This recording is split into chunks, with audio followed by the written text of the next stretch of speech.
Alright, hello, this is going to be a tutorial for some basic movement stuff in Celeste Mario Zap and Dash. This is a pretty new game, but I wanted to show off some of this movement just because there's some new people getting in the game. Maybe if you're interested, this will help you get into it. I'm going to be running this using the practice ROM that was developed by me, Ryan, and Controller Head. It adds some extra features that will make it easier to show things off, like an input display, things like that. Alright, so let's get started here. By default, Mario runs at 32 speed. You'll see down there in the corner that I have a little speed indicator. I run back and forth. My X speed is 32. If you run for a long time, it's about 160 frames in one direction without jumping or anything, you'll notice that Mario has a speed cap of 48, and that allows you to quickly go through this first room. If I reset the game, you'll see I can hold right, and then if I jump at the latest possible time, now I have 48 speed as you do this first room. Now here I should explain buffering. Basically, if I go into this room, you'll see that I'm going to want to go to the left and jump to grab that power-up, but I can actually buffer the inputs. If I go through and then I hold left and A at the same time, you'll see I'll just jump instantly and pick it up. I can skip this text by holding B and then just pressing A when it's done. Alright, so this is the first move in the game. It's the wall grip. We can walk into walls and do sort of a wall kick thing, like this. If we hold up, you'll notice that we sort of cling to the wall like this, and we can do wall jumps, like that. But if you notice at the bottom there, there's stamina. So if we do it for too long, if we're gripping on, you'll see those hearts will gradually deplete, and once they're gone, we can't wall grip anymore. When you do wall jumps, it also depletes your stamina, so holding diagonal up while jumping, that will remove an entire heart every time, so you can effectively only do 3 wall jumps before you have to land and get your stamina back. So you'll see 1, 2, 3, Mario will sort of turn red, his palette will get weird, and then you can't do it anymore. The wall grip also has some extra frames of leeway. You can buffer the A press for the wall jump 6 frames ahead of time. So you'll see if I go to do this wall jump and I press A little bit early, I actually still jump off the wall. Same thing applies for wall jumps, like this. You can also delay your jump press 6 frames after you let go of the wall. So if you notice this wall over here, I cling onto it, and then I press A a little bit late. So you'll see here I can sort of press A really late, and I can even jump sort of beneath this wall. That's not me wall jumping off of this left wall here. That's me actually jumping sort of in mid-air as I'm falling off of that save block here. Alright, so let's move forward a little bit. Do a wall jump and then a wall kick to bounce off. Same movement there. Alright, this is the air dash. The air dash is the most important move in the game. We can use it to move very quickly. You'll see my speed gets set to 96, and then after a little bit it gets capped back down to 32 again. We can do this in all 8 directions. We can go up, down, right, left, up left, down right, just like that. And you'll also notice that whenever I do these dashes, Mario turns blue. That basically just means that I can't dash again until I hit the ground. You'll see I'm blue and then I hit the ground and now I'm red again and I can do another dash. The only exception to this is this over here. You'll see these crystals. When you collect these, it'll give you your dash back, so you'll see Mario will turn red again, and so I can just do multiple dashes across that room. You can also get dash upgrades from collecting moons, which allows you to collect multiple of these dash crystals at once, and that'll make you turn white. That's not useful for any percent though, because we don't actually collect any moons at any percent. Alright, so now that we have the basics of dashing out of the way, let's start talking about the special dashes. First up is the super. If you're on the ground like this, and then you press B and then quickly press A, you'll do really big dashes like this. The window for this is about 2 to 6 frames after you press the B button.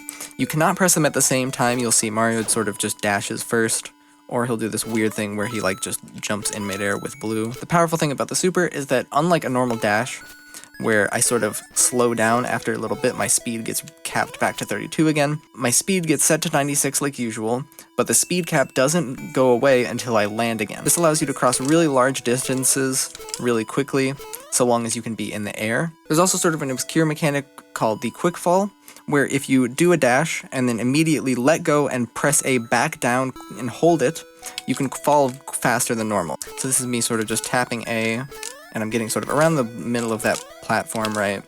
It's me just tapping A as short as I can, the shortest possible jump. But if I do a quick fall, where I tap A, immediately release, and then press it back down and hold it, you'll see I sort of fall a little extra fast.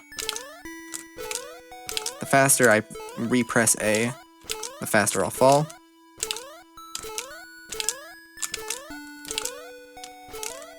There, that's a pretty good one. The only downside to the super is that we can only really do one once every time we land. We essentially have to wait to initiate another one. And we also can't dash out of it, so we have to essentially commit to doing a jump. We can't dash again once we're in midair because we're blue, obviously.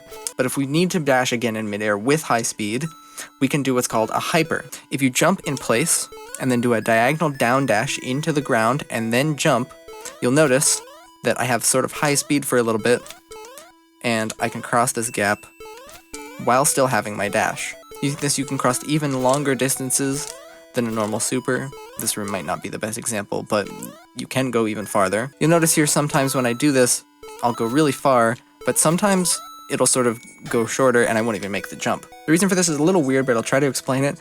If you look at Mario on the ground here, I'm moving sort of just back and forth, but if I start pressing down, you'll notice he just sort of stops in place.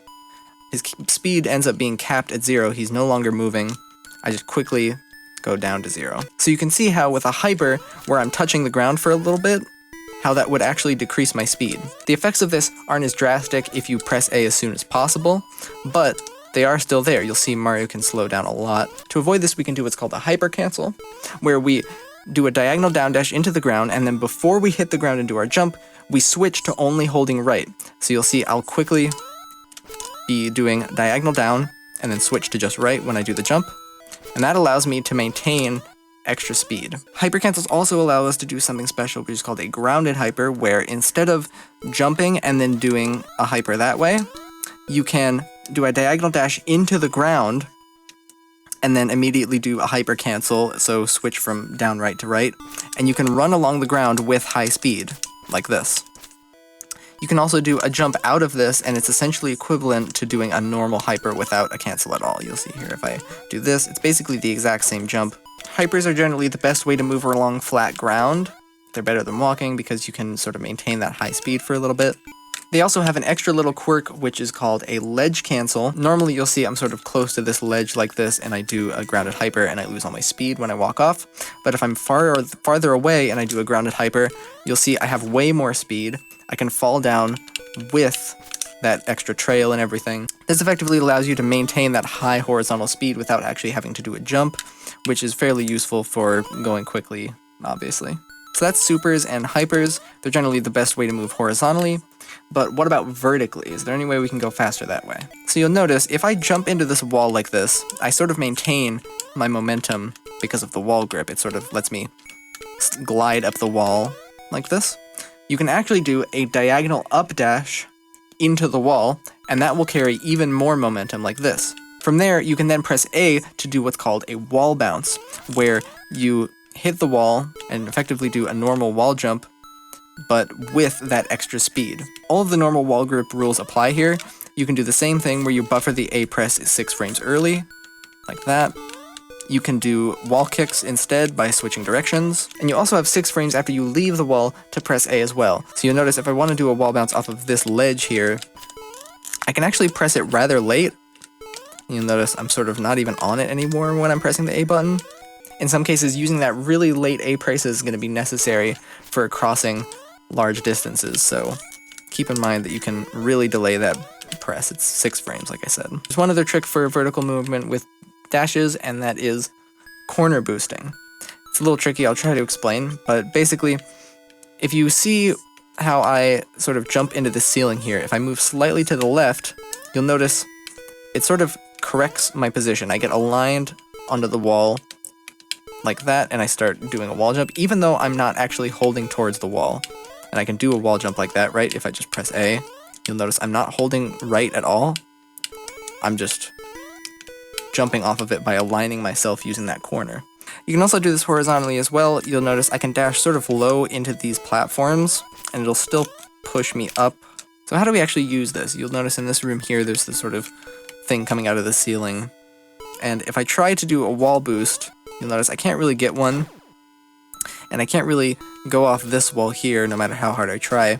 But if I do a vertical dash into the corner of this wall here, you can see I kind of align myself like that, and using that I can do a wall bounce out of a corner boost, and that can push me all the way up. Alright, so there's one more thing I want to explain, which is room transitions.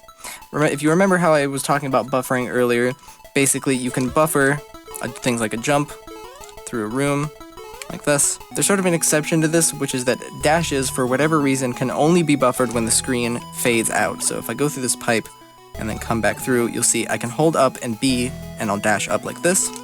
But in this room where the room just scrolls back and forth like this, you'll notice if I hold B, I actually won't dash right away. There's no real reason for this, it's just sort of a quirk of the engine, but you can still buffer everything else through a scroll transition like that. The dash just doesn't work. There's one other thing I want to show before I end the video, which is Nightmare Skip.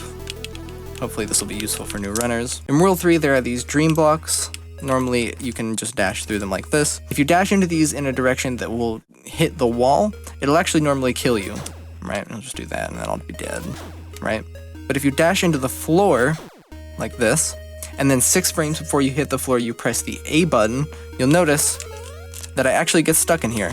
I'm kind of inside here freely, and I should be dead right now, but, you know, I'm perfectly fine. Once you clip in here, you can hold diagonal down, then quickly press B and then A, like this, and you can move along in here. Using this, you can do little skips in the game. You can go in the middle and then dash up here. There's another one in this room here. You can dash up and then dash back down and press A again 6 frames before you land, and then you can dash into this bubble, hold up, and then you can skip that whole room. The last one is during this sort of Shadow Mario section. You can come over this way, do some wall jumps here, and then get in, go through there. Alright, that's all for the tutorial. Hopefully that gives you a good sort of starting point to get into running the game. From here you can check out the SRC page where there are different runs. You can see how people do the rooms.